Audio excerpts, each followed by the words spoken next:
안녕하십니까. 이번 시간에는 부자 시리즈 14탄 해가지고 석박사 대학원 진학 관련돼 가지고 여러분들에게 말씀을 드리고 싶은데요. 손익계산서라는 표현을 쓴 이유는 대학원에 진학한다는 것은 시간과 비용과 노력을 들여가지고 그거만큼 우리가 수익이나 혜택을 보기 때문에 대학원에 진학하는데, 대학원 진학이 과거에 비해서는 메리트가 굉장히 많이 떨어졌죠. 우리가 이제 박사학위를 받는다고 해가지고 바로 교수가 되는 것도 아니고, 연구소라든지 일반 직장들 들어가는 데 있어서 예전만큼 취업의 문이 넓지가 않아요. 그렇지만 이제 그 뭐 20년 전이나 뭐 30년 전이나 뭐 대학원 진학해가지고 교수가 된다는 거는 뭐 지금이나 예전이나 쉬운 일은 아니었죠. 과거 뭐 60년대, 70년대 대학원 진학한다는 건 그때는 사람들이 돈이 없어가지고 대학원 진학하기가 힘들었고요.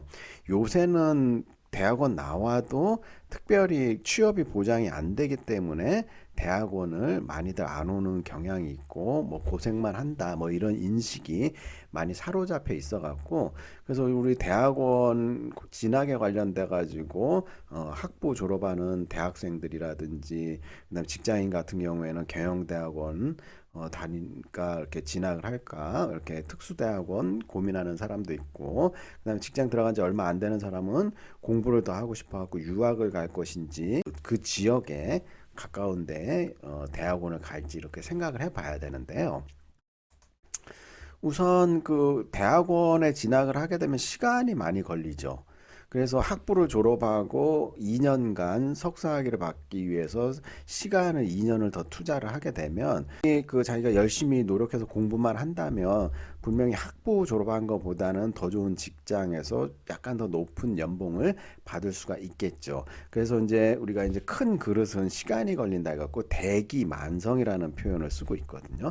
그래서 이제 박사학위까지 받게 되면 시간이 엄청나게 오래 걸리지만 자기가 원하는 뭐 교수 자리라든지 연구원이라든지 뭐 이런 것들을 하게 됐을 때는 그 혜택이라든지 측면에서는 굉장히 높게 우리가 그 혜택을 볼 수가 있죠. 그래서 뭐 다양한 좋은 점들도 있고 단점도 있고, 그렇지만은 좋은 점이라고 하면은 우리가 그 대학원 다니는 동안에 충분히 더 공부할 시간을 가질 수가 있고 여유를 좀 더 느낄 수가 있고 지적 능력이 향상된다는 자부심이라든지, 그다음에 이제 젊어서 이렇게 공부를 하게 되면요, 굉장히 나이가 이제 60, 70 들어갖고 젊어서 공부할 걸 하는 후회는 좀 덜 수가 있다는 거죠. 우리가 이제 60대, 70대까지 살면서 연령대별로 뭘 가장 후회하는가 이렇게 설문조사를 한 방대한 설문조사 내용이 있는데, 그 중에 그 10대부터 뭐 60대, 20대, 뭐 30대, 40대 다 통틀어갖고 제일 많이 하는 후회가 공부 좀 할 걸, 이런 후회를 많이 하고 있어요. 그래서 우리가 이제 대학원에 진학해 가지고 나의 취업이라든지 뭐 자아 성취를 위해서 더 공부하는 거는 굉장히 유익하고 뭐 좋은 내용이다 이렇게 생각을 하는데, 대학원 진학해서 공부를 안 할 거면 안 오시는 게 낫고, 스스로 혼자 동네 도서관이라든지 시립도서관, 구립도서관 찾아가서 그냥 보고 싶은 책 보시면 돼요.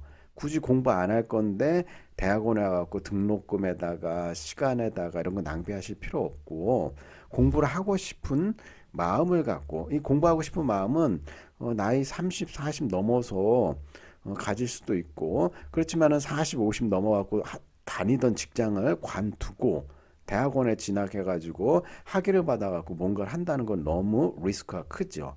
그렇기 때문에 40이나 50대이신 분들은 그냥 취미 생활로 여가 선용 차원에서 대학원 공부를 한다 이렇게 부담 없이 해야 되지, 그걸 목적으로 해갖고 이걸 수단으로 어떻게 사용하겠다 하면은 굉장히 인생이 피곤해지는 거죠. 그래서 대학원 진학했다는 비용과 그거에 따른 편익을 나름대로 잘 따져갖고 대학원에 진학을 해야 된다는 거죠. 그래서 학위가 모든 것을 해결해 주지는 못해요. 그래서 시간과 비용 대비 성취나 효과를 비교하고, 공부는 꼭 대학원에 안 가도 내가 하고 싶은 공부는 혼자서도 할 수가 있어요.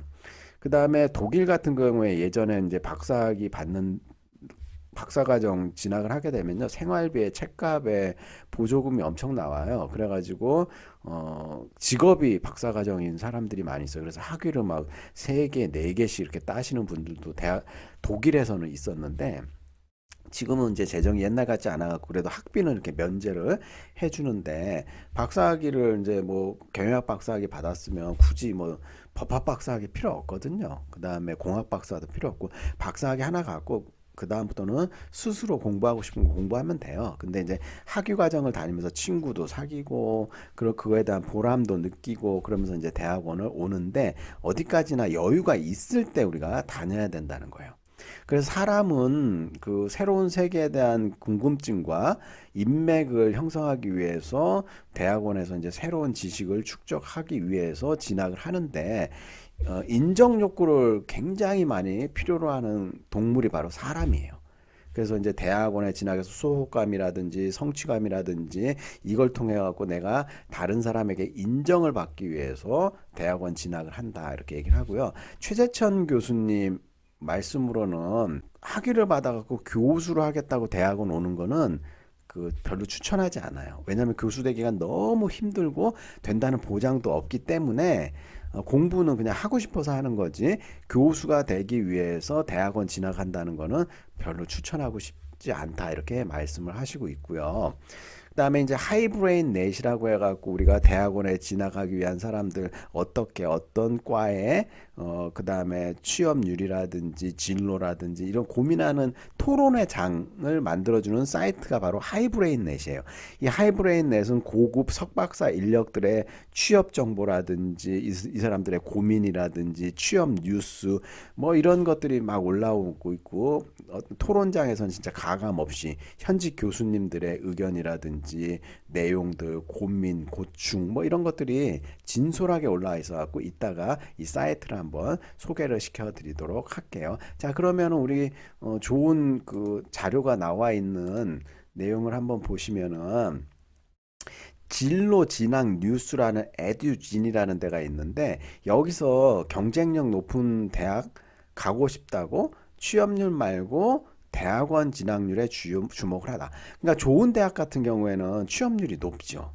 그렇지만은 진학률, 대학원 진학률은 얼마나 되는가, 이런 것들도 좀 분석을 한 좋은 자료가 있어갖고 여러분들한테 간략히 설명을 좀 드려보려고 하는데요.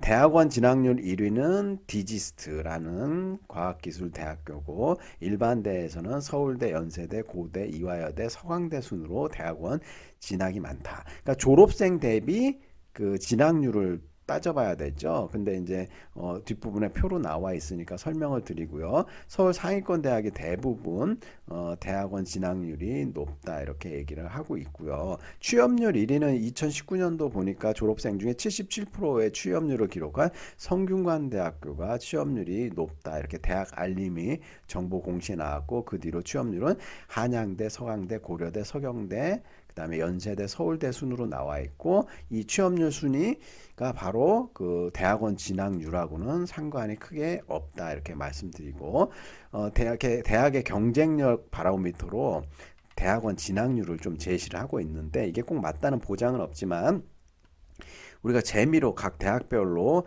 진학률이 어떻게 되는지, 대구 경북과학기술원이라고 부르는 디지스트가 93%로 대학원 진학률 1위를 기록했다, 이렇게 보이고 있고요. 그 다음에 의외로 한국전통문화대라든지 한동대학교가 대학원 진학률이 높다. 그래서 졸업생 진학률이 10% 이상인 대학교를 쭉 조사를 해봤더니 19개가 있는데, 그 중에 첫 번째가 대구 경북과학기술대, 졸업자 숫자가 96명인데 진학률이 무려 93%나 되죠. 그 다음에 이제 광주과학기술대, 110명 졸업에 76명 대학원 진학, 69% 진학률. 포항 공과대학, 한국과학기술원 카이스트, 울산과학기술원 유니스트 해갖고 41%, 56%. 그러니까 카이스트만 보더라도 56%, 반이 좀 넘는 학생이 대학원에 진학하는데 졸업생이 740명이나 되나요? 그래서 진학자 수가 412명, 굉장히 많죠. 우리 서울대학교 같은 경우에는 졸업자 수가 3,166명 중에 대학원 진학하는 사람이 991명, 그러니까 약 1000명 정도, 그러니까 3분의 1 정도, 31%가 그 대학원에 진학가 국내 대학원에 진학한다든지 아니면 해외 대학원에 진학하는 것으로 보여주고 있어요. 그래서 연세대학교 같은 경우는 4,156명이 졸업하는데 그중에 81명이 대학원 가고요. 19% 정도. 고려대학교가 4,427명이 졸업해갖고 745명이 17%가 대학원에 진학을 했죠. 그 이외에 이제 대학교들이 쭉 나와 있는데 부산에 있는 부산대학교 같은 경우에는 4,379명이 졸업을 해갖고 대학원에 468명, 11%, 10% 정도가 대학원에 진학한 걸로 보여지고 있네요. 이외에 이제 대학교들 쭉 10% 대학 정도 되는 대학교들이 이렇게 보여주고 있고요. 그 다음에 이제 졸업생 진학률이 5에서 9%인 대학교 현황을 보면은 9%인 데가 이제 중앙대학교 졸업자 수가 5,222명에 478명, 9%, 그러니까 10%가 채 안 되죠. 경북대, 전북대, 인하대, 건국대, 충북대 이런 순으로 쭉 해가지고 보여주고 있고요. 그 다음에 지방에서는 이제 부산 쪽에 보시면 우리 부경대학교가 졸업생이 3,694명 중에 대학원 진학률이 234명으로 6%대를 기록하고 있죠. 그래서 이제 본교, 모교에 진학하는 학생도 있고 서울이라든지 외국으로 이렇게 대학원 진학을 한다. 그래서 어쨌거나 이제 뭐 지방에서 대학원 진학자는 갈수록 이렇게 줄어드는 추세다 이렇게 말씀을 드릴 수가 있고요. 그 다음에 이제 뭐 서울교육대학 뭐 17명, 6명. 그러니까 졸업생 숫자가 얼마나 많으냐에 따라 가지고 이렇게 대학원 진학 숫자 이렇게 퍼센티지보다는 지나가는 숫자와 졸업생 숫자를 비교해 가지고 우리가 파악을 해봐야 된다 이렇게 얘기를 할 수가 있고요. 아까 말씀드렸던 그 대학원 관련된 정보라든지 이런 것들은 하이브레인넷 해갖고 고급 두뇌를 위한 네트워크 이 홈페이지 사이트가 굉장히 오래됐거든요. 그래서 하이브레인넷에 접속을 해보면 우리가 어느 학교에서 대학원생을 모집한다든지 그다음에 대학교의 그 교수라든지 강사라든지 연구원 초빙하는 내용들 그 다음에 이제 학술 연구 정보, 그 다음에 하이브레인 카페 걸 눌러 보면요, 교수의 길 지나가고자 하는 사람들이 학부생들이 이렇게 문의하는 경우도 있고요. 대학원생들이 이렇게 문의하는 경우도 많이 있고요. 다양한 고민들이 올라오고 있어요. 그래서 이제 그 현지 교수님들이 답변해주고 분야에 대한 뭐 전망이라든지 개인적 의견, 하다못해 교수들 연봉이나 월급이 어떻게 되느냐, 뭐 다른 지역 교수님들이 뭐 강의를 하는데 애로사항, 고충 뭐 이런 걸 보면서 우리가 대학원에 진학해가지고 뭐 교수에 대한 꿈을 가진 학생들이 생각도 해볼 수가 있고요. 그 다음에 뭐 어느 시대라든지 교수 되기 어렵다고 하는데 본인이 정말 열심히 하고 열정을 갖고 차별화시키고 그다음 논문을 좀 많이 쓰고 연구를 많이 하게 되면 언젠가는 이제 그 교수가 될 수가 있는데 이게 이제 시간도 굉장히 중요하거든요. 요즘에는 거의 뭐 40 가까이 돼야지 교수로 임용되는 경우가 많은데 옛날에는 이제 석사학위만 갖고도 교수가 되는 호시절도 있었죠. 그리고 석사학위 받고 교수가 되면서 재직 중에 박사학위 받는 분들도 예전에는 있었는데 지금은 그런 꿈도 못 꾸죠. 박사학위 없으면 교수도 되기 힘들 뿐만 아니라 박사학위 받고도 굉장히 오랫동안 연구 실적을 쌓아야 되고 그러니까 그 시간 강사를 하면서 이렇게 생계를 유지하고 이런 게 고충이 너무 심한 거예요. 그래서 그런 것들을 감내할 수 있는 여력이 되고 그래야 되기 때문에 이거에 전적으로 목매이고 이런 거는 바람직하지 않다. 그래서 이제 최재천 교수님 말씀대로 우리가 이제 그 교수를 목표로 하면은 너무 인생이 고달파질 수 있기 때문에 이런 것들은 잘 그 생각을 해가지고 내가 얼마나 집중할 수 있는지를 잘 판단을 해볼 필요가 있고요. 제 의견을 좀 정리를 하자면 어, 대학원 석사까지는 좀 더 학부 때 못했던 공부를 추가적으로 해가지고 더 좋은 직장을 갈 수 있는 발판으로 마무리 삼을 수는 있는데 석사 과정 와서 공부 안 할 거면 정말 올 필요 없어요. 시간만 낭비하고 돈을 낭비하는 상황이 되기 때문에 공부할 거면은 대학원에 오고 왔으면은 열심히 공부해 가지고 원하는 목적을 달성하면 좋겠다 이렇게 말씀을 드리고요. 그다음에 직장인들 같은 경우에는 좀 직장 생활이 좀 루틴하고 무료하다 그러면은 가까운 경영대학원이나 이런데 진학을 해가지고 새로운 활력소도 찾고 못다한 공부라든지 인맥을 좀 쌓는 것도 괜찮다고 그렇게 생각을 해요. 그 다음에 나이가 4, 50대 돼갖고 직장 때려치우고 대학원 진학해서 공부하겠다. 이런 것들은 정말 신중하게 생각을 해가지고 결정을 해야 된다는 거죠. 왜냐하면 4, 50대 되면은 책임져야 될 가족들도 있고 그 다음에 그 잘 못됐을 때 내 인생이 어떻게 될지도 충분히 고민도 하고 생각을 해볼 필요가 있다는 거죠. 그래서 오늘 제가 드린 하이브레인 넷이라든지 이런 것들을 활용을 해갖고 대학원 진학에 대한 손익 계산서를 여러분들이 충분히 고민해 둘 필요가 있다 이렇게 말씀을 드리고 그 다음에 행복은 돈으로 살 수 없지만 또 가난으로도 행복을 살 수는 없죠. 그래서 레오 로렌스텐이라는 분이 이런 또 명언을 또 남기셨네요. 이런 것들 우리가 가슴에 새기면서 대학원 진학에 대해서 공부를 하고 대학원을 진학하면 전문가가 될 수가 있잖아요. 15탄에서는 돈 공부, 부자 공부, 전문가들의 조언은 어떻게 되는가 해갖고 15탄에서는 또 요것들을 좀 설명하는 시간을 가지도록 할게요. 자, 수고하셨습니다.